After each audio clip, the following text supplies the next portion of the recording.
Pasibayong meeting in Provincial Development Council o PDC ni Pampanga, king pamanimuna ng Vice Governor Dennis Delta Pineda, bang pisabyan, reng manimunang proyekto ng Department of Public Works and Highways o DPWH para king lalawigan. Tinagon, king special meeting, reng lokal lamanong kulan, reng tubod ng national agencies, reng kongresista at non-government organizations o NGO, bang pasik na nga ng koordinasyon at asiguradong masalese, ing pa magpatupad ng infrastructure projects.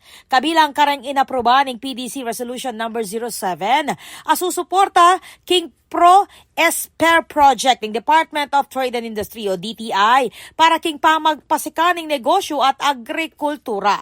Inaproba niya naman ng Supplemental Annual Investment Program 2026, lalam ng Resolution number 08. Samantala, inendorso naman king Regional Development Council o RDC reng proyekto ng DPWH para king Fiscal Year 2026, lalam ng Resolution number 09, ating Special Allotment Release Order. Agpangking DPWH Region 3, tukluking 9.2 billion pesos ang pondo para king 230 projects king Pampanga ngening 2026. Kabang tansyang 13.8 billion pesos naman ing papanukalang supplemental budget para king 2027. Asahan ng Kapitolyo na kapamilatan ng mas pepasik na nga na partnership darang niyayaliwang sektor, mas apabilising development at makapanatad mas masaleseng serbisyo kareng Kapampangan.